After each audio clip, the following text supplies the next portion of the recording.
ఒకరికి ఎవరికైనా మానసిక వ్యాధి ఏదైనా వస్తే మనకు పడని శత్రువు ఎవడన్నా చిల్లంగి చేశాడు, చేతబడి చేశాడని చెప్పి కొట్టి చంపేయటం ఇట్లాంటి చేయటం దాదాపు గత కొన్ని సంవత్సరాలుగా 9 మందిని చంపేశారనేది ఒక రికార్డు పోలీసు శాఖ అధికారులు పెట్టారు.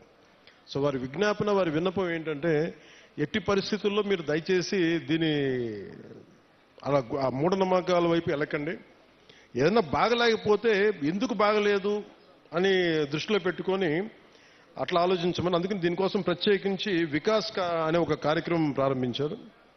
ఈ పై విషయాలన్నింటినీ అంటే దీనికి గల కారణాలను పరిశీలిస్తే మూఢనమ్మకాలని మనకి ఇంట్లో వాళ్ళకి బాగలేకపోతే చేతబడి చేశాడు, చెల్లంగి చేశాడు అవన్నీ సినిమాల్లో బాగుంటాయి, నవల్స్లో బాగుంటాయి. నిజానికి మన మనసుకు మించింది ఏం లేదు. అంటే మీ మైండ్ చెడు మంచి అనేది ఏంటంటే ఒకడు పోవాలని కోరుకుంటున్నా అదే చెడు, అంతే, అదే చేతబడి. అందుకే ఇలా కాకుండా మీరు ఆలోచించాల్సింది ఎవడు మన గురించి ఎంత చెడు చేద్దాం అనుకున్నా మనం యాక్సెప్ట్ చేస్తే తప్ప, మనల్ని ఓడించాలి నేను అసెంబ్లీలోకి అడుగు పెట్టం అని చెప్పి ఇంత కంకణం కట్టుకుంటే నువ్వెవడు ఇలాంటి చేతబడులు చేయడానికి? ఇలా చూడండి, మనంటే పట్టణంలో ఎప్పుడు మాట్లాడతారు, అందువల్ల కానీ మనం ఎలా ఎదుర్కోవాలి? కూర్చొని కొట్టడాలు ఇవన్నీ కాదు. బలంగా మన మనస్సు బలంగా ఉంటే ఏది పనిచేయదు, మనకి ఏది దుష్టశక్తి మన మీద పనిచేయదు. ఎందుకంటే ఒక్కసారి ఇలాంటి మూఢ విశ్వాసాలని నేను కూర్చోబెట్టి వెంటనే తీసేయమని కష్టం, నేను అర్థం చేసుకోగలను. కానీ వీటికి మించి మీరు ఆలోచించాల్సిందిగా ముఖ్యంగా యువతకి, ఆడపడుచులకి, మహిళలకి చెప్తున్నా. ఒక తరం అది నమ్మారు, ముందుకు వెళ్ళిపోయారు. తులసి దళం, తులసి నవల్స్ లాగా బస్తరు అడవుల నుంచి ఒకరు కొంతమంది వస్తారు, ఇలా చేశారు అని. ఇవన్నీ పాతకాలం అన్నీ అయిపోయినాయి. మీకు ఎవరైనా సరే చెడు చెయ్యాలనుకున్నోడు కూడా మనకి ఎవడు చెడు చేయలేడు. మనం బలంగా ఉంటే మనం ఏదైనా ఎదుర్కోగలం. అందుకని ప్రత్యేకించి వీళ్ళెవరో మనకి చెడు చేశారు, చేతబడి చేశారు, చిల్లంగి చేశారు వీటికి లోను కాకుండా, ఉద్రేకాలకి లోను కాకుండా, చట్టాన్ని మీ చేతుల్లోకి తీసుకోకుండా, ఇలాంటి జరగకుండా మీరు చూసుకోవాలి మనస్ఫూర్తిగా నేను మీకు కోరుకుంటా ఉన్నాను. అందుకని వీటన్నిటిని దృష్టిలో పెట్టుకొని అవగాహన కార్యక్రమం, వికాస్ అనే కార్యక్రమాన్ని శ్రీకారం చుట్టారు ఉన్నత పోలీసు అధికారులు.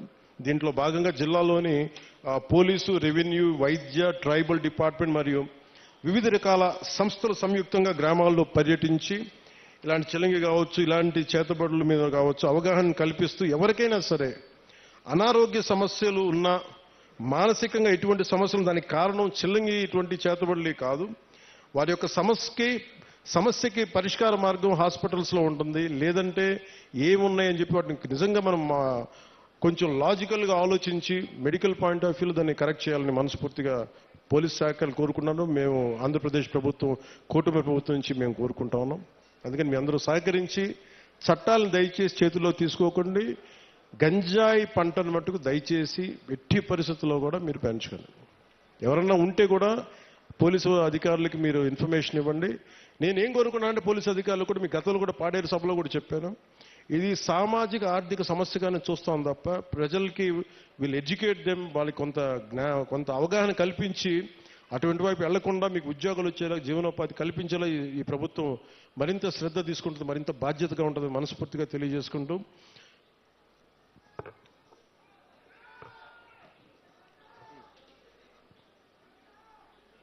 అలాగే అంటే మీతో మాట్లాడుతూ ఉంటే ప్రతి డిపార్ట్మెంట్ నాకు ఒక విజ్ఞాపన ఇస్తుంది, మీరు చెప్పండి మీ వాళ్ళందరికీ.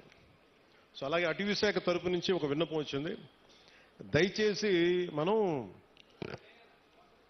ఏదో సిగరెట్ తాగేస్తా, లేదంటే ఏదో మరి అంటే చాలా నిర్లక్ష్యంగా ఉంటాం. మన ప్రకృతి మీద మనకి అడవి తల్లి ఇంత పచ్చటి సౌందర్యం, ఇంత చక్కటి సౌందర్యం అంటిచేయడం ఎంతసేపు చెప్పండి. మీరు లాస్ ఏంజల్స్లో చూశారు ఎన్ని లక్షల కోట్లు నష్టం వచ్చింది వాళ్ళకి.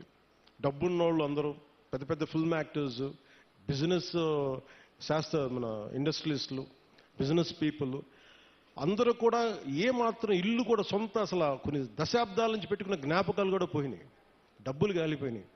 సో వీటన్నిటిని దృష్టిలో పెట్టుకొని ఫారెస్ట్ ఫైర్స్ అనేది ఇది ముఖ్యంగా మన సమ్మర్ సీజన్ కాబట్టి, గ్రీష్మం కాబట్టి మీరు ఎవరన్నా సరే కొంచెం బాధ్యతగా నిర్లక్ష్యంగా ఉంటే వారిని సరైన మార్గంలో పెట్టి మీరు ఎందుకంటే నిప్పు పెట్టకుండా మటుకు చూసుకోండి. ఒకసారి మీరు చిన్నపాటి తుంపల్ని మన ఇంటికి అడ్డంగా ఉన్నాయని చెప్పి మీరు మంట పెట్టేస్తే అది ఎటు కార్చిచ్చు అయిపోద్ది, వృక్షాలు గాలిపోతాయి, మన నీడనిచ్చే వృక్షాలు గాలిపోతాయి, మనకి ఎండనికి నీడనిచ్చే వృక్షాలు అంతరించిపోతాయి, ముఖ్యంగా మూగ జీవాలు, జంతువులు చచ్చిపోతాయి.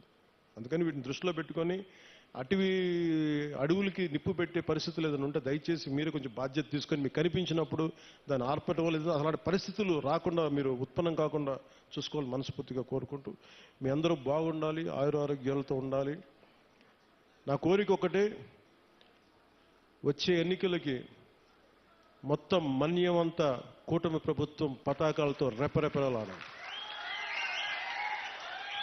ఎందుకు చెప్తున్నానంటే 5 సంవత్సరాల విలువైన సమయం మీరు ఇచ్చారు, మీ ఓటు వేశారు, మీ ఓటుకి వాళ్ళు విలువ ఇవ్వలేదు. కానీ మీరు ఓటు వేయకపోయినా నేను మీ ఓటుకి విలువ ఇచ్చి ఇక్కడికి వచ్చాను.